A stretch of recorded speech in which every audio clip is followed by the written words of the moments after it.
Pendant que vous souffrez, le fond peut aussi être une excellente fondation sur laquelle construire et sur laquelle grandir. Mon père prenait son déjeuner ici à l'académie. Il devait être au travail à 5 heures. On vivait à l'avenue Louisiana, qui se trouve à 15 minutes d'ici. Ma mère disait que pendant environ 20 ans, mon père quittait la maison à 3h45 du mat. Un jour, elle lui a demandé « Pourquoi papa ?» Il a répondu « Peut-être que l'un de mes enfants me surprendra en train d'agir avec excellence. J'aimerais partager 2 choses avec vous. » Aristote a dit « Vous êtes ce que vous faites avec répétition. » Du coup, l'excellence doit être une habitude, pas une action. N'oubliez jamais ça. Je sais que vous êtes fort. Je sais que vous êtes en condition pour naviguer, mais rappelez-vous toujours d'être gentil. Toujours. N'oubliez jamais ça. N'embarrassez jamais maman. Ouais, si maman n'est pas heureuse, personne n'est heureux. Si papa n'est pas content, tout le monde s'en fout. Ça, je peux vous le dire. Leçon suivante. Une leçon d'un cuisinier, qui est là-bas vers le stand. Fils, sois certain que la serviette de ton servant soit plus grande que ton ego. J'aimerais vous rappeler quelque chose à vous les diplômés. L'ego est l'anesthésiant qui allège la douleur de la stupidité. Si vous avez une personne proche à qui vous souhaitez envoyer cette phrase, laissez-moi la répéter. L'ego est l'anesthésiant qui allège la douleur de la stupidité. La fierté est le fardeau d'une personne stupide. Vous ne serez jamais un bon compagnon de bord. Vous ne serez jamais un excellent directeur. Vous ne serez jamais un bon coéquipier, s'il ne s'agit que de vous. Vous ne serez jamais un bon superviseur ou un conseiller, s'il ne s'agit que de vous. Vous ne serez jamais un bon employé, s'il ne s'agit que de vous. John Wooden était coach de l'équipe de basket de UCLA. C'était son métier, mais sa vocation était d'impacter les gens. Avec tous ses championnats nationaux, devinez ce qu'il faisait lorsqu'on le trouvait au milieu de la semaine. Il allait dans le placard, il attrapait un balai et nettoyait le sol de sa propre salle de gym. Vous voulez avoir un impact? Trouvez un balai. Vous trouvez un balai. Vous faites grandir votre influence de cette façon. De cette façon, vous attirez les gens pour ensuite pouvoir les impacter. Leçon finale. Fils, si tu dois faire un job, fais-le bien. Il y a 12 ans, lorsque Ozzie Smith est rentré dans The Hall of Fame, il a dit pendant son discours d'induction quelque chose que je vais citer mot pour mot. Il a dit « On m'a toujours dit à quel point je peux être médiocre. J'ai toujours été critiqué pour ma médiocrité. Mais j'aimerais vous dire quelque chose. J'ai été debout ici devant vous, devant tous ces gens, sans écouter ces mots. Mais en me disant tous les jours de viser les étoiles, d'être le meilleur que je puisse être. Assez bon n'est pas assez bon si ça peut être mieux. Et mieux n'est pas assez bon si ça peut être le meilleur. Laissez-moi continuer avec une histoire très personnelle qui, je pense, mettra tout ça en avant. La sagesse viendra à vous dans la source la plus improbable qui soit, souvent à travers l'échec. Quand vous touchez le fond, souvenez-vous de ça. Pendant que vous souffrez, le fond peut aussi être une excellente fondation sur laquelle construire et sur laquelle grandir.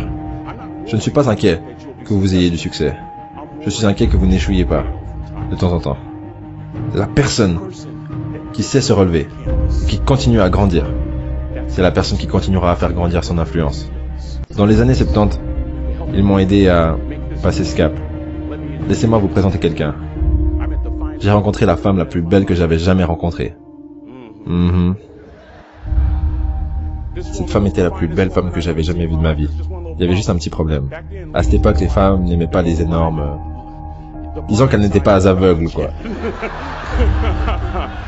Elles aimaient les quarterbacks et les running backs. Est-ce qu'il y a des quarterbacks et des running backs ici? Levez la main. Enfoiré. Enfin bref, donc... Nous sommes à cette soirée dansante et j'apprends que son nom est Trina Williams, de Lompoc, californien. Et on était en train de danser, et on était tous excités. J'ai décidé au milieu de la danse, avec elle, que j'allais lui demander son numéro de portable. Trina était la première femme. Trina était la seule femme à l'université qui m'a donné son vrai numéro. Le jour suivant, on est allé à Baskin & Robbins, manger une glace. Mes amis n'arrivaient pas à y croire. C'était il y a 40 ans. Et mes amis n'arrivent toujours pas à y croire. On est allé à un deuxième rendez-vous, et un troisième, et un quatrième.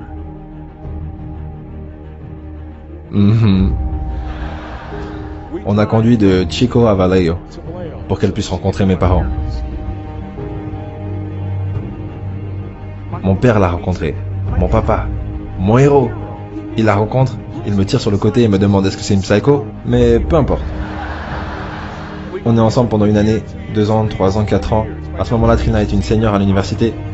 Moi, j'étais toujours un étudiant de première qui a essayé de s'en sortir. Donc maintenant, c'est l'heure de faire ma demande. Donc je parle avec son ami. On est en Californie, c'est les années 70.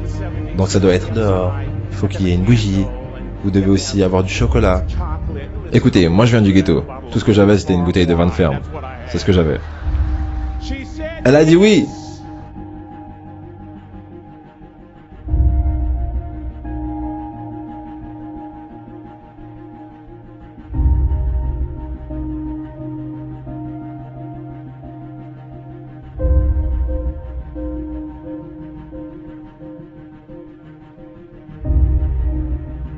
C'était le point clé. J'ai marié la femme la plus belle que j'avais jamais vue.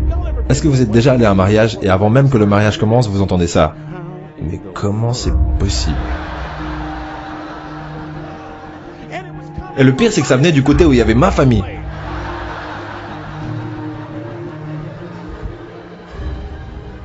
On se marie, on fait quelques enfants, et nos vies sont merveilleuses. Un jour, Trina trouve un morceau dans son sein gauche. Un cancer du sein. 6 ans après ce diagnostic. Moi et mes 2 petits garçons marchaient en direction du cercueil de maman. Et pendant 2 ans, mon cœur n'a plus battu. Si ce n'était pas pour ma foi en Dieu, je ne serais pas là aujourd'hui. Si ce n'était pas pour ces 2 petits garçons, il n'y aurait eu aucune raison pour laquelle continuer. J'étais complètement perdu. Ça a été toucher le fond. Vous savez ce qui m'a fait continuer? La sagesse d'un drop-out de 3e année. La sagesse d'un simple cuisinier. De la Californie Maritime Academy. On est vers le cercueil, à la station universitaire du Texas. J'avais jamais vu mon père pleurer avant. Mais ce jour-là, je l'ai vu pleurer. C'était sa fille. Trina était sa fille, pas seulement sa belle-fille. Je suis juste derrière mon père, sur le point de la voir pour la dernière fois sur cette terre. Et mon père partage 3 mots avec moi, qui ont changé ma vie. Juste là, à côté du cercueil. Ça aurait été la dernière leçon qu'il m'a enseignée. Il a dit, fils, tiens bon. Je ne pense pas qu'il y ait quoi que ce soit de plus profond que je puisse partager avec ces jeunes que ces mots. Vous tenez bon. Vous tenez, peu importe à quel point la mer est agitée, vous tenez bon. Et je ne parle pas que d'eau. Vous tenez bon. Peu importe ce qui se passe, vous n'abandonnez pas. J'ai appris cette leçon d'un drop-out de 3e année, qui était un cuisinier à Cal Maritime. Il a dit, mon gars, tu tiens bon. Peu importe ce qu'il arrive. Laissez-moi vous ramener à 2 jours avant que Trina meure. Pas de cheveux à cause de la chimiothérapie. Un estomac gonflé parce que le foie ne fonctionne plus. Elle pesait 34 kilos. Je suis dans la cuisine comme ça, je peux garder un œil sur elle qui est dans le salon. Elle est entourée par des coussins. Notre fils, le plus jeune, Andrew, marche vers elle avec son t-shirt. Parce qu'il veut que maman le plie. Et c'est ce que j'entends. Trina répond. Andrew, maman ne pourra pas toujours être là pour t'aider. Elle disait au revoir. J'étais tellement touché que j'ai attendu que Andrew s'en aille. Je suis allé vers elle, je me suis assis à côté d'elle, sur le canapé. Et aussi clairement que je vous parle aujourd'hui. Ces mots ont fait partie des derniers mots qu'elle m'a adressés. Elle m'a regardé dans les yeux, elle a dit, ça n'a plus d'importance pour moi de savoir combien de temps je vais vivre. Ce qui compte le plus pour moi, c'est comment je vais. Vous savez, je suis venu ici avec honneur et joie pour vous poser à tous une seule question. Une question qu'un drop-out de 3e m'a posée toute ma vie. Comment est-ce que tu vis? Comment est-ce que tu vis? Tous les jours, posez-vous cette question. Comment est-ce que tu vis? Voilà comment un cuisinier au centre de restauration vous suggérerait de vivre. De cette façon, vous ne jugerez pas. Vous serez présent tôt le matin. Vous serez gentil. Vous vous assurez que la serviette du servant soit énorme et utilisée. Si vous allez faire quelque chose, vous le faites de la bonne façon. Ce cuisinier vous dirait ça, que ce n'est jamais faux de faire la bonne chose, que la façon que vous avez de faire quoi que ce soit correspond à la façon que vous avez de tout faire. De cette façon, vous ferez grandir votre influence pour avoir un impact. De cette façon, vous honorez toutes les personnes qui sont passées avant vous et qui ont investi en vous. Des professeurs, aux grands-parents, à papa et à maman. Et lorsque vous combinerez votre savoir académique avec cette sagesse, oh mon Dieu, vous changerez le monde.